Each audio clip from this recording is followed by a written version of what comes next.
J'ai la chance pour cette table ronde d'être accompagnée de la sœur Dalila et de Shir Othman qui vont nous aider à cheminer ensemble autour de la question de la famille de manière générale. Vous avez vu le titre de cette table ronde, c'est « Je tue il, nous, vous, il ». Entendez par « il », évidemment « elle » aussi. On ne l'a pas précisé, mais bien évidemment que ça donne son sens. L'idée, c'est de pouvoir ensemble évoquer cette notion de famille.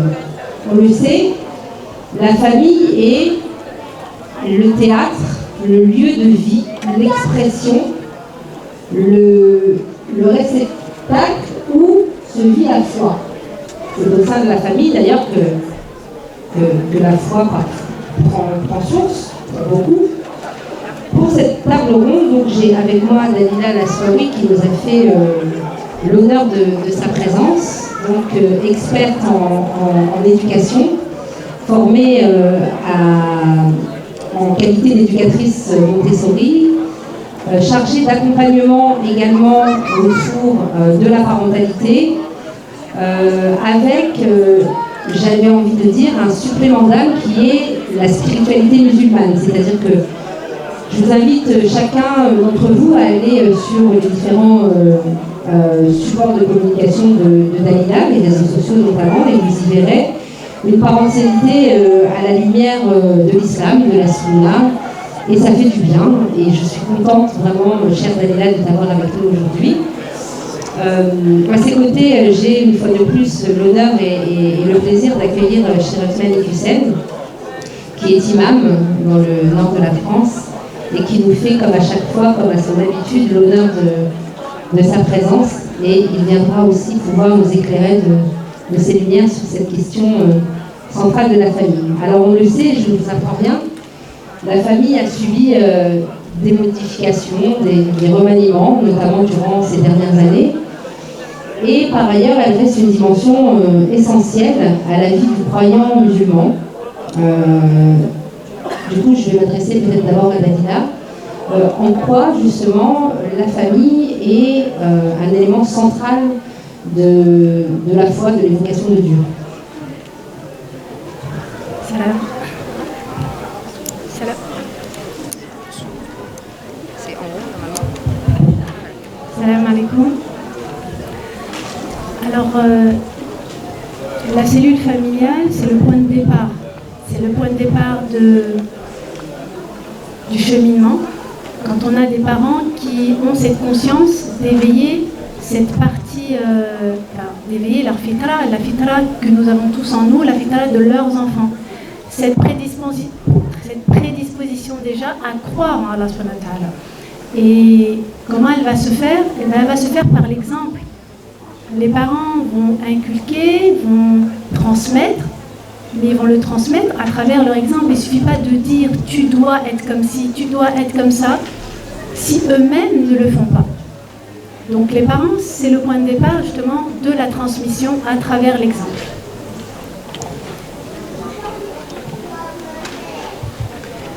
Salam alaikum. Ce que je peux dire, c'est que la famille, le couple, c'est avant tout un lien de cœur. Et nous savons que les cœurs sont entre les mains de Dieu.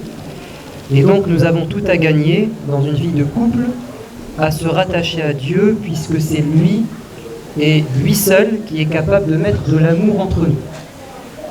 Dans un passage du Coran, de la sourate Les Byzantins, c'est dit d'une manière très claire, sans ambiguïté. وَجَعَلَ بَيْنَكُمْ مَوَدَّةً وَرَحْمَةً. Et il a mis dans la vie de couple entre l'homme et la femme de l'amour et de la miséricorde. إِنَّ فِي ذَلِكَ لَآيَاتٍ لِقَوْمٍ يَتَفَكَّرُونَ. Il y a dans cette réalité, ou cette vérité, des signes pour des gens qui réfléchissent. À y bien réfléchir, si l'entente des cœurs dépend de Dieu, alors nous avons tout un intérêt dans un couple à avoir Dieu de notre côté pour qu'il protège cet amour. De quoi, de qui, on en parlera, mais notamment puisque nous sommes croyants et que nous savons que bien souvent le mal vient du diable et que le diable a comme projet de diviser les couples et les gens. Donc avoir Dieu de son côté, c'est forcément écarter le diable de soi, c'est donc diminuer les risques de se retrouver à un moment donné dans une dispute qui mène à une rupture. Voilà, donc les cœurs entre les mains de Dieu, donc avoir Dieu de son côté, c'est finalement consolider le lien du couple. Alors, du coup, quand on se projette dans cette vie de famille, avant d'y fonder cette famille par ce cadeau de Dieu, à savoir la descendance et les enfants, quels sont les éléments indispensables pour construire son couple au départ? Bien déjà, il faut choisir son partenaire. Et le partenaire, il se choisit à travers justement le critère religieux.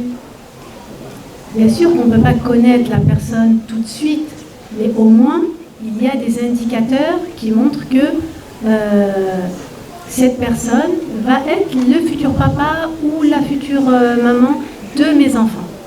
Et ça, c'est très important de pouvoir se projeter beaucoup plus loin que l'aspect séduction, l'aspect on va être un couple, on est jeune, on a envie de profiter, on se plaît en apparence.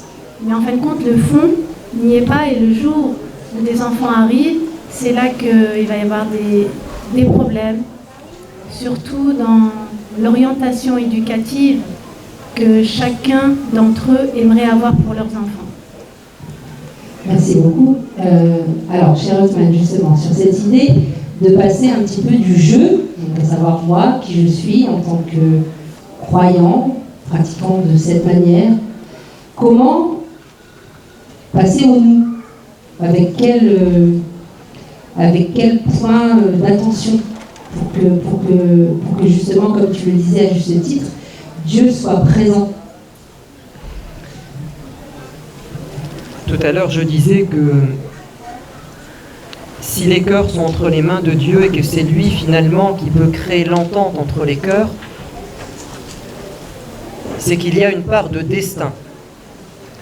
Quand on observe les couples extérieurement, parfois on se pose une question très naïve et qui relève finalement d'une forme de curiosité, c'est pourquoi ces deux personnes se sont entendues alors qu'ils sont en apparence si différents, et pourquoi leurs chemins se sont croisés, ils ont fini par vivre ensemble. Et à un moment donné, on arrivera à cette conclusion qu'il y a une forme de destin, c'est-à-dire une part de mystère qu'on ne pourra pas percer. Ça ne veut pas dire qu'il n'y a pas d'effort à faire, on l'entendait juste un instant, il faut une recherche.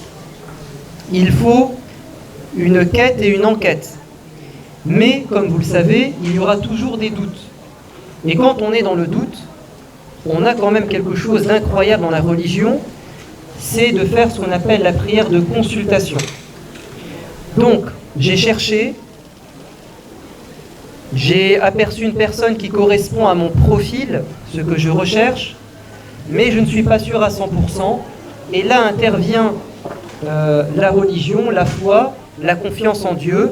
Je fais mes ablutions, je fais 2 unités de prière et je demande à Dieu de me faciliter les choses dans une invocation que vous pouvez retrouver facilement, où je demande à Dieu, si cette personne est la bonne pour moi, ici-bas et dans l'au-delà, au moment présent et à l'avenir, alors Seigneur, facilite-moi les choses.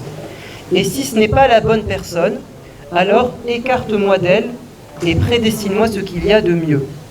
Et à partir de là, on reprend confiance en soi, confiance en Dieu, et on se lance dans le projet.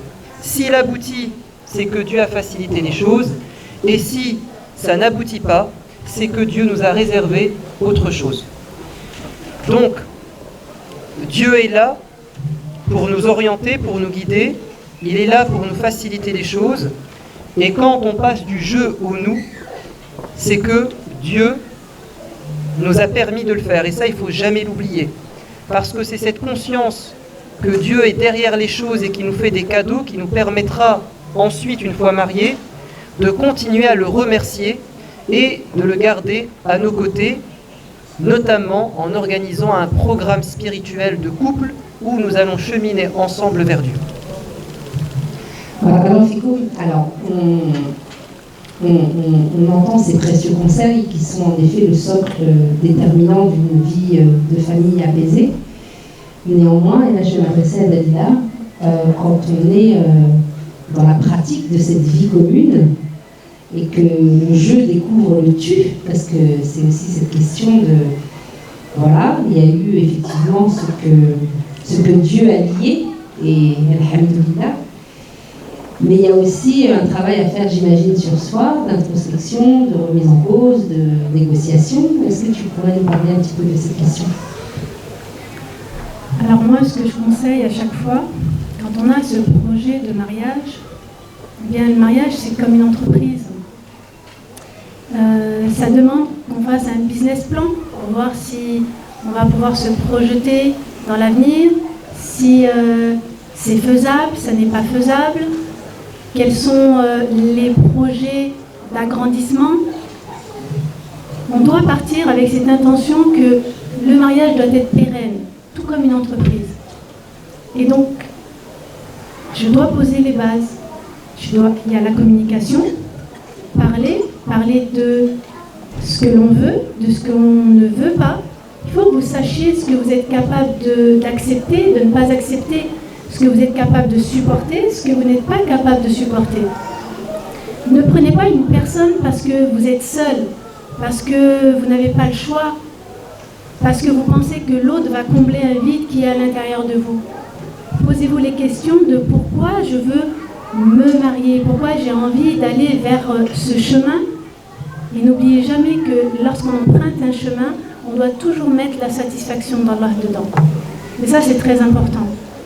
Donc l'orientation, c'est d'abord Allah, parce que quand vous vous mariez, c'est un pacte que vous faites avec Allah subhanahu wa ta'ala. Et c'est un pacte qui est d'une grande importance.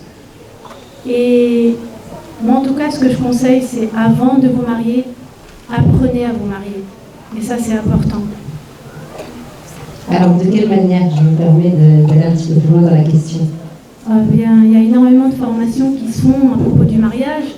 Savoir comment fonctionne une femme, c'est important de savoir. Comment fonctionne un homme, c'est important de savoir la psychologie de la femme, la psychologie de l'homme. Parce que nous ne fonctionnons pas comme les hommes. Et les hommes ont des attentes, nous en avons d'autres. Et quand on apprend de quelle manière on fonctionne l'un et l'autre, on arrivera mieux à communiquer. Et on sera plus patient, on sera plus persévérant. On pourra faire des pas en arrière, des pas en avant, et on pourra faire des concessions. Du coup, là je m'adressais peut-être un peu plus à Cheikh Osman, en se rappelant justement ce pacte sacré qu'est le mariage, est-ce que finalement c'est pas une invitation pour chacun de nous aussi à la miséricorde, au fait d'accepter aussi l'autre là où il en est? Alors évidemment, quand il s'agit de choses qui ne sont évidemment pas graves, parce que malheureusement parfois il arrive que les histoires de vie soient très compliquées. Est-ce que finalement le mariage, c'est pas la façon d'éprouver la miséricorde qu'on a aussi à l'intérieur de nous? Il y a une parole du prophète de l'islam, alayhi salatu wassalam, que je trouve très belle. Il a dit, et là il s'adresse à un public homme, c'est très clair. Je suis désolé. Il s'adresse à un public d'hommes, mais on comprendra que ce conseil, s'il avait des femmes devant lui, il le donnerait également de la même manière. Il dit aux hommes, attention, dans votre vie de couple, qu'un croyant marié ne déteste jamais complètement son épouse, qu'il n'arrive pas à un point en fait où il a une aversion totale envers son épouse. Pour quelle raison? Parce que parce qu'il y a des raisons objectives, s'il y a des comportements, des défauts qui sont à l'origine de cette aversion, alors il trouvera en elle des qualités qui le satisferont. Ce qui veut dire que quand on s'engage dans une vie de couple, il ne faut pas tomber dans deux extrêmes. On ne doit pas idéaliser la personne en pensant qu'elle n'a que des qualités, c'est-à-dire en faire un ange. Nous ne sommes pas des anges. Et on ne doit pas, à l'inverse, considérer que la personne n'a que des défauts et que donc on doit la détester. On n'est pas marié avec un diable. Il ne faut pas angéliser, il ne faut pas diaboliser la personne avec qui l'on vit, mais il faut la prendre telle qu'elle est, c'est-à-dire un être humain qui a des qualités et des défauts, et surtout, je rejoins ce que dit Dalila, surtout des différences.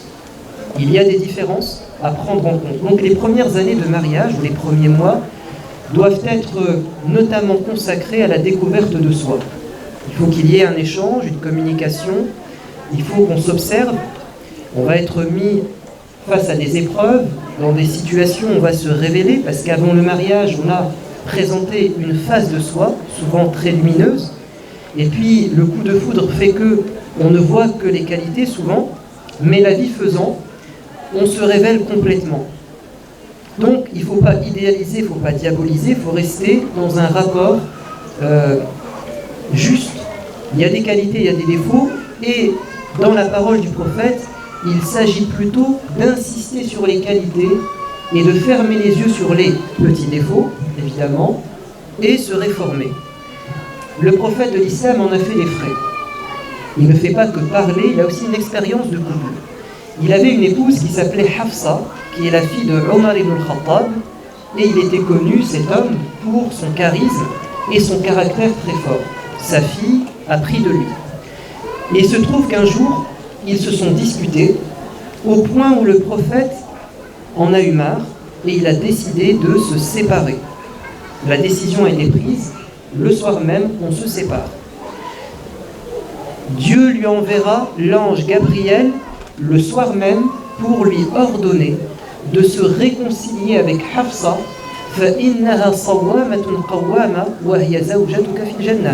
Je te demande de faire l'effort de te réconcilier avec elle, car elle prie beaucoup, elle jeûne beaucoup, et ça sera ton épouse au paradis. Dieu ne lui a pas parlé des défauts de Hafsa. Il l'a plutôt orienté vers ses qualités et ses qualités spirituelles. Tu as une femme qui a des qualités spirituelles qui t'impose de faire l'effort de te réconcilier, car vous cheminez ensemble vers le paradis. Ta femme sera parfaite quand tu seras au paradis. Ton mari sera parfait quand vous serez au paradis. Un jour, on sera tous parfaits, mais ça sera au paradis. Sur terre, on est éprouvés les uns par les autres. Et on se complète. Et puis attention, parfois, il y a des différences qui ne sont pas des défauts, mais simplement des différences. Il faut apprendre à les gérer et surtout à les comprendre. Barakallahu fik. C'est bon, vous m'entendez? Ça va aller, merci. Alors on entend un petit peu dans ce que tu nous dis, cher Othman, un peu l'idée du mariage comme étant en effet un peu l'école de l'humilité. L'école de l'humilité à travers laquelle on apprend à se décentrer de qui on est pour aussi accueillir l'autre. Quelques conseils pratico-pratiques, peut-être Dalila, quand j'ai envie de dire une expression que certains peut-être connaissent, qui peut-être vous fera sourire, je me l'autorise, ça y est, on est en fin de journée. Quand après la fête, c'est la défaite. Quand on se retrouve dans le quotidien à gérer des problématiques, parfois, il y a un proverbe célèbre qui dit que les gens se séparent parce que on ne savait pas qui devait descendre la poubelle. On dit ça. Donc quel conseil on peut donner justement quand vient ce moment de la désillusion, qui est, je pense, immuable à beaucoup de couples? Alors cette étape de désillusion, elle vient une fois qu'on a découvert qu'en fin de compte l'autre n'était pas parfait. Mais ça ne dure qu'un temps. C'est sûr que lorsqu'on découvre, qu'on voit qu'en fin de compte l'autre n'était pas celui qu'on pensait être, pas celui qui prétendait être. Il y a ça aussi, mais il y a aussi notre perception à nous de la personne que l'on veut réellement avoir en face de nous. Eh bien, c'est là qu'on va faire des efforts. On va faire des efforts. Et c'est les efforts qui vont payer. Les efforts, la patience, la communication. La communication, s'il n'y en a pas, votre couple est voué à l'échec. À un moment donné, ce ne sera pas possible. Si vous ne parlez pas, l'autre ne sait pas ce qu'il y a dans votre tête. Je parle surtout aux femmes, parce que les femmes, elles ont l'impression que l'autre doit savoir ce qu'il y a dans notre tête, alors qu'il n'est pas dans notre tête, et il a besoin qu'on lui explicite les choses de manière claire et précise. Ne gardez pas tout en vous, parce que c'est ça qui va créer des problèmes. Donc, communication.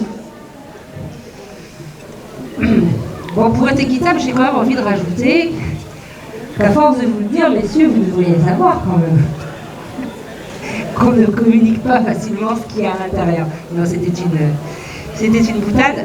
Alors, voilà, on y est. Ce projet de mariage semble convenir aux deux parties. Manifestement, Dieu a lié ces deux cœurs et vient le désir, le projet d'enfant dans cette belle histoire.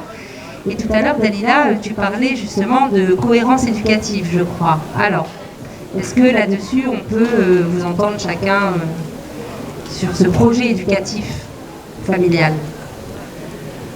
Alors, dès le départ, quand vous faites connaissance avec la personne, c'est fondamental, c'est vital de parler de ce projet éducatif. De comment est-ce que moi, je vois l'éducation de nos futurs enfants et comment lui voit l'éducation des futurs enfants. Parce qu'on peut avoir, nous, en tant que maman, une éducation bienveillante. Et il se peut que le papa, pour lui, il faut que ce soit dur, rigide, c'est ça qui va le rendre fort. Et ça peut être le contraire aussi. Et donc ça, il faut en parler, parce qu'une fois que les enfants sont là, si vous dites, non, c'est pas grave, il va changer, je vais lui expliquer, une fois que les enfants sont là, c'est son enfant, il va y avoir ce lien, il va pas, en fin de compte, il sera pas dur, il sera... Non.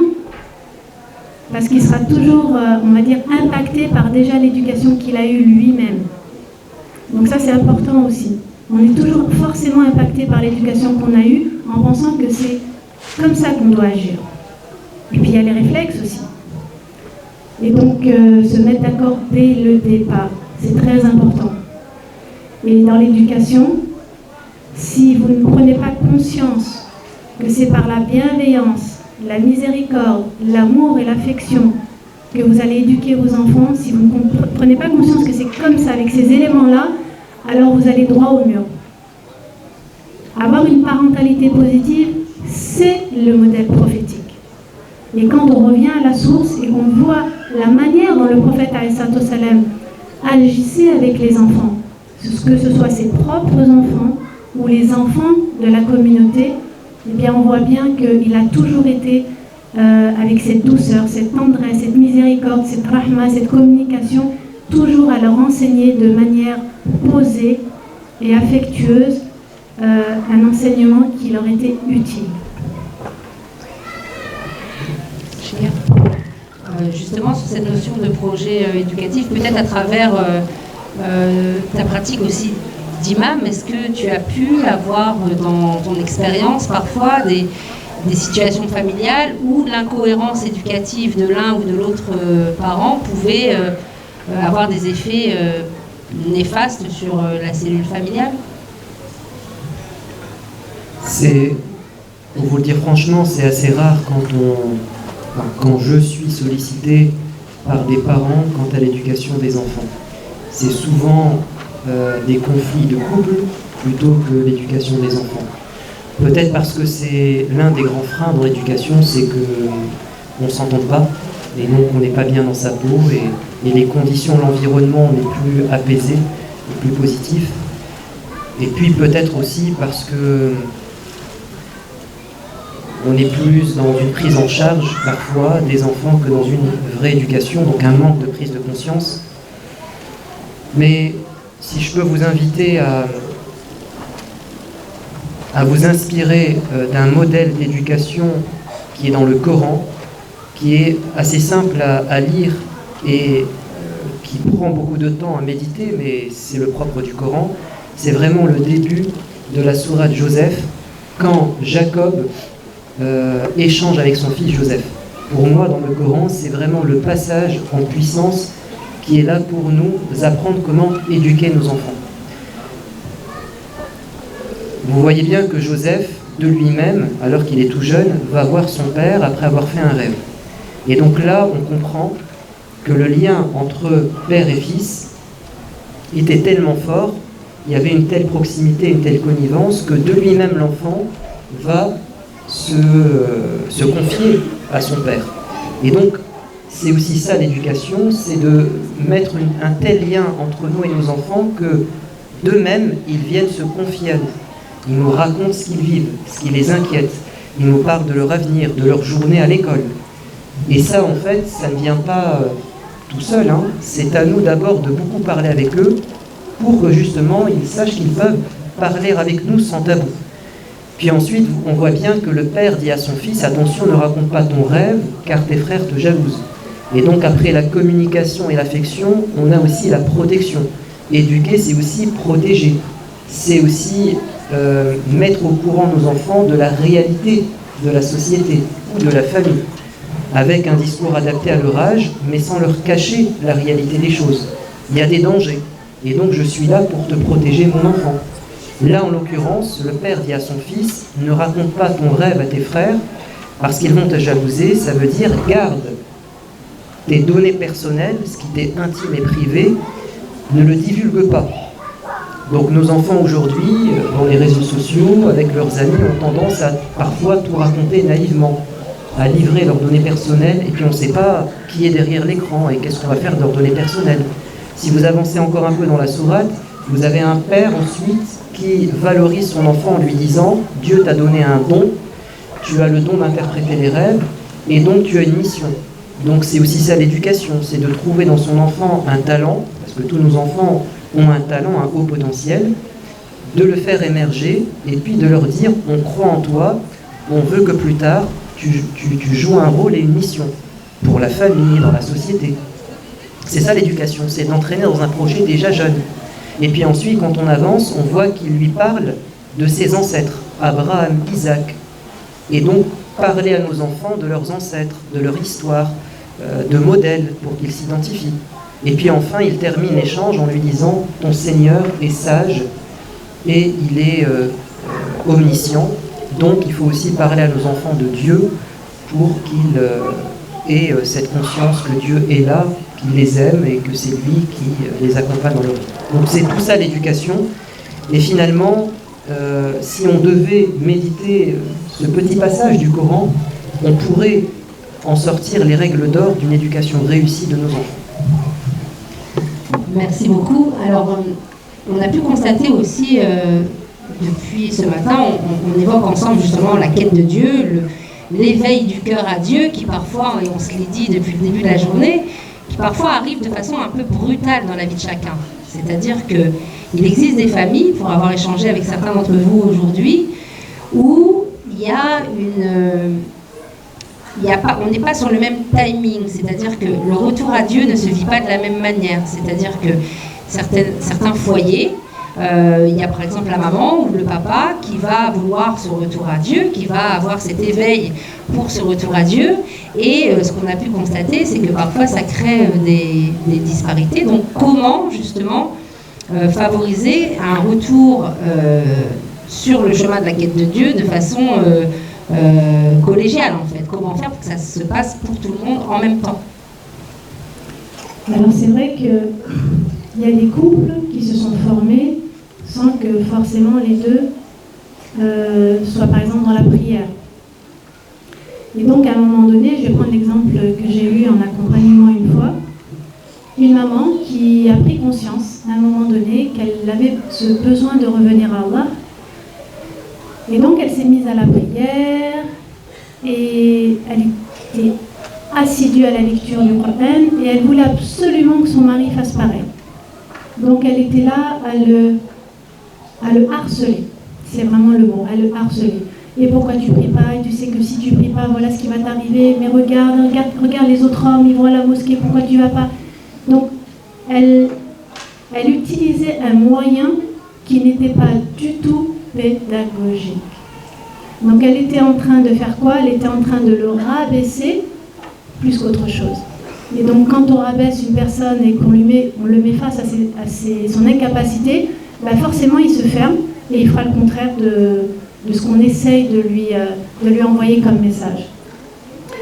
Quand on a envie que l'autre puisse revenir et être sur ce chemin-là, ben, c'est d'être un exemple, d'avoir son comportement qui change, d'être plus bienveillant, d'être, de fermer les yeux certaines fois et de montrer l'exemple justement à travers, si le mari ne prie pas ou si l'épouse elle ne prie pas, ben, de prier devant elle. Et une fois qu'on a fini de prier, on se lève, on range le tapis, on ne dit rien. Et on ne sait jamais. Et on fait doha. Les doha, il y en a beaucoup qui pensent que ce sont que juste des formules que l'on répète comme ça. Elles ont un impact. Si vous saviez la puissance des invocations quand elles sont dites avec le cœur, de manière sincère, en étant convaincus de leur impact, eh bien oui, elles vont atteindre leur objectif. Je suis à l'image que se fait mon serviteur de moi. Allah subhanahu wa ta'ala nous dit dans un hadith qudsi, je suis à l'image que se fait mon serviteur de moi. Donc considérez Allah comme il est réellement capable de tout. Merci beaucoup. Alors, une question peut-être pour Cheikh Othman. Tu parlais tout à l'heure, à juste titre, de programme spirituel, de temps dégagé en couple pour vivre sa spiritualité. Alors, au niveau justement de la vie de famille, comment ça se traduit avec les enfants? Comment développer, je sais pas, des routines spirituelles? Comment on est dans une société où l'impact, justement, on en parlait tout à l'heure, l'impact de ce qui se vit aussi à l'école, sur les réseaux sociaux. Comment faire vivre tout ça vis-à-vis de nos enfants? Alors si on devait commencer par une enfance assez précoce, je pense que l'initiation à la spiritualité pour nos enfants passe par les récits du Coran ou la vie du prophète, alayhi salatu wassalam, parce que c'est, à mon avis, l'outil pédagogique le plus adapté et le plus captivant et le plus riche. C'est donc de raconter un maximum d'histoires de la vie des prophètes ou des saints qui apparaissent dans le Coran, puis ensuite on peut élargir à l'histoire de l'humanité, mais voilà, qu'ils retiennent en fait des modèles, des exemples qu'ils vont admirer. En plus, comme il y a des histoires extraordinaires, ben, forcément les enfants les retiennent. Ça commence par là. Ensuite, on leur fait découvrir Dieu, comme l'a dit notre sœur, à travers l'exemple. Donc on prie devant nos enfants, on fait des choses avec nos enfants, ils nous accompagnent. Par exemple, là ce sont des vacances. Qu'est-ce qui nous empêche, papa, maman ou l'un des deux, de se dire, eh ben, je vais partir un vendredi à la mosquée avec mes enfants, comme ça ils découvrent la mosquée, comme ça reste dans leur esprit, les ramener par exemple dans cette rencontre, parce que là aussi il y a de la spiritualité, donc vraiment les faire voyager et qu'ils accompagnent l'éducation par l'accompagnement, par le récit d'accompagnement. Ensuite, je pense que la prière, parce que c'est aussi l'un des grands défis, c'est que nos enfants aiment la prière et qu'ils s'y attachent. On doit, à mon avis, tout simplement mettre en pratique le conseil prophétique, c'est que à partir de 7 ans, il va falloir vraiment que nos enfants apprennent à prier. Et puis on a jusqu'à 10 ans, c'est comme ça une période de 3 ans où on doit véritablement passer une vitesse supérieure. Avant 7 ans, on était dans l'initiation à la spiritualité, qui est Dieu. À partir de 7 ans, on commence quand même à adorer Dieu, alors de manière adaptée, bien évidemment. Et puis ensuite, à partir de 10 ans, il faut que notre enfant, après toute cette expérience, commence à vraiment faire preuve de rigueur. Mais on ne peut exiger la rigueur que si auparavant il y a eu beaucoup de choses. Mais ça doit passer évidemment par l'exemple, mais aussi par le système de récompense et par le système d'identification.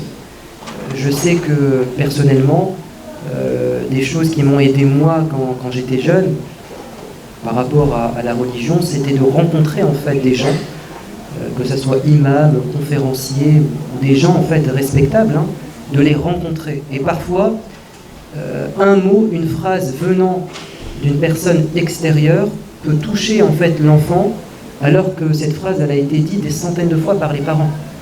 Je vous donne juste un exemple. À la mosquée, avant les vacances, on a dit aux enfants, écoutez, là pendant les vacances de la Toussaint, votre défi c'est de rentrer dans la cuisine et d'apprendre à faire une recette. Une recette, vous allez apprendre à faire ça, puis ensuite quand on se retrouvera à la rentrée, vous ramènerez votre plat et on partagera ça ensemble. Tous les enfants étaient excités, motivés, alors que je suis sûr et certain que leurs parents ont dû leur dire des dizaines de fois viens aider à poser la table, débarrasse la table ou viens m'aider. Mais quand ça vient des parents, parfois il y a un blocage, et puis quand ça vient de l'imam ou de la mosquée ou du professeur, il y a un déclic. Donc ça aussi c'est important, il peut y avoir quelque chose qui se passe avec certaines personnes, Dieu leur a donné quelque chose, et puis voilà, ça peut créer un déclic chez nos enfants. Voilà en gros. Merci beaucoup. Je voudrais juste rebondir. Alors peut-être parfois quand ça vient d'autres personnes, c'est peut-être parce que les autres personnes savent parler aux enfants et qu'ils ont cette manière douce et bienveillante de leur parler, de leur demander des choses, contrairement à certains parents qui vont exiger et qui vont formuler la demande de manière à ce que l'enfant automatiquement va refuser. Alors justement, est-ce que ça vient pas aussi tu parlais tout à l'heure de parentalité positive, est-ce que ça vient pas aussi des injonctions, des exigences de la société d'être ce parent parfait? Alors en l'occurrence, nous en tant que croyants musulmans, celui dont l'enfant va prier à 10 ans comme il faut. Est-ce que finalement, c'est pas aussi ça qui vient biaiser la relation qu'on a à nos enfants? C'est-à-dire que la personne qui s'adresse à lui est sans doute plus objective sur sa relation à cet enfant, c'est moins marqué. Qu'est-ce que tu en penses? Alors déjà, les parents parfaits n'existent pas. Celui qui pense être un parent parfait, ôtez-vous ça de la tête. Ce qui est intéressant, c'est que vos enfants sachent que nous, en tant que parents, en tant qu'adultes, on peut faire des erreurs.